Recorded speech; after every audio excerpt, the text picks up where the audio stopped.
مليون دينار من بين 2500 مليون دينار نفقات جملية سنويا. وتصرف النفقات الخاصة أساسا في جراية التقاعد بالنسبة للوزراء وكتاب الدولة والولاة والنواب في عهد الرئيس السابق. فهل تشكل هذه النفقات ثقلا حقيقيا للتوازنات المالية للصندوق؟ الإجابة في النقل التالي. في ظل ما تمر به الصناديق الاجتماعية من أزمة مالية خانقة، وخاصة الصندوق الوطني للتقاعد والحيطة الاجتماعية، يذهب بعض الخبراء الجبائيين إلى اعتبار أن الأنظمة والقوانين الخصوصية المتعلقة بجرايات تقاعد الوزراء والولاة والنواب ساهمت في إفلاس الصندوق. ما ثماش عجز بالنسبة للصندوق في الأنظمة هذه. علاش؟ لأنه من سنة 2002 الدولة ولات هي اللي تتحمل الفارق ما بين المساهمات والنفقات، لا يساهم في إدخال كاهل الصندوق. والأسباب اللي أدت ممكن للوضعية الحرجة اللي يعيشها الصندوق حاليا هي أسباب هيكلية بالأساس وتهم النظام العام. ويتمثل الاستثناء في شروط الحصول على الجراية إذا قارناه بما هو معمول به بالنسبة للموظف العادي المطالب بقضاء 15 سنة ليصبح له الحق في التمتع بالجراية.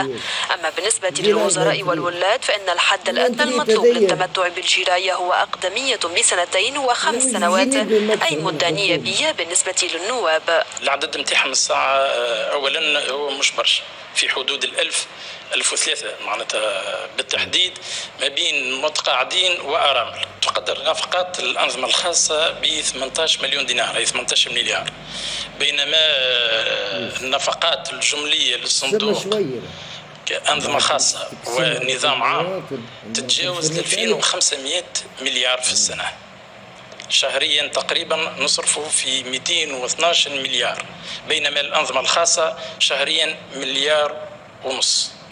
ويعتبر بعض خبراء الاقتصاد أن الإشكال يتمثل في هذه المسألة في وزراء ما قبل الثورة بحكم إمكانية بلوغهم الحد الأقصى من الجراية. الإشكال هو في الوصول إلى الحد الأقصى، ليس الحد الأدنى. احنا تو بعد الثورة عندنا الحد الأدنى، وبالتالي 35% اللي هم قاعدين يتقاضوا بعض وزراء حكومة الترويكا.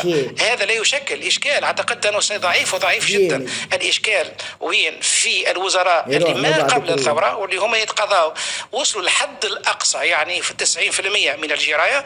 ومن المنتظر أن يساهم تفعيل قانون العدالة الانتقالية من تقليص عدد الوزراء المتمتعين بالحد الأقصى من الجرايات. تعاون الفني حتى دي بيه تشوف انت رئيس الدولة ست تعاون من سنة بيس كسينا سيس. مشكلة في الدواء، مشكلة ما نعرفش شنية في الأوراق، حتى باش واحد يريق الكذا برا جيب هذيك وبرا عمل هذيك ونسي كبار جيل كبار. ثاني حاجة يخبروا فيديوهات وما ثماش إعلام بيه، ما ثماش فيديوهات رغم بحر بلاش كامل. يودي يخبروا يدي يساعدوا سهلوه خليها تسير، يدي رانا حالتنا عليلة، خلي فهموا يخلي العباد تفهم. راهي الحكومة معذورة، راهي عباد فهمتي معلنيش، راه مستغلينكم برشا، حتى زميلك بجنبك يستغل فيك، تي خوك ولد امك وابوك يستغل فيك. تي شنية هذي؟ خصيصين هما، تي واحد يسال 40-50 ناعم ريستي كام ولا يخدم او الزيادة او الغلاء وكذا. هكا واحد وهكاك يحسبها تواتي الرئيس رب بلاد كيما رب العائلة، بلاد كاملة انت عبارة تصار بها كأنها ولادك. هذي يا تكون قد المسؤولية فهمتي وتشوف كل شيء، هذي كمنا وهذي كمنا وهذي كمان.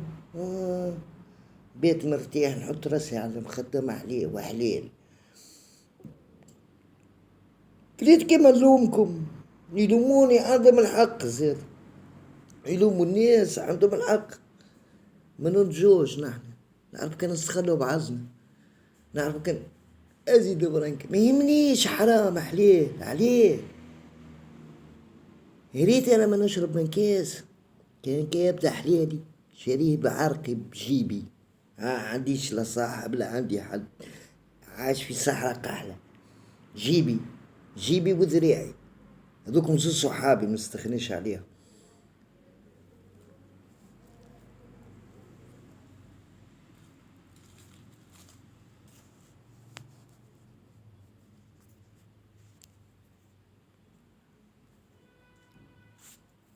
هما كيف راهو هما ياخذوا في شهرية راهو زوج صناديق.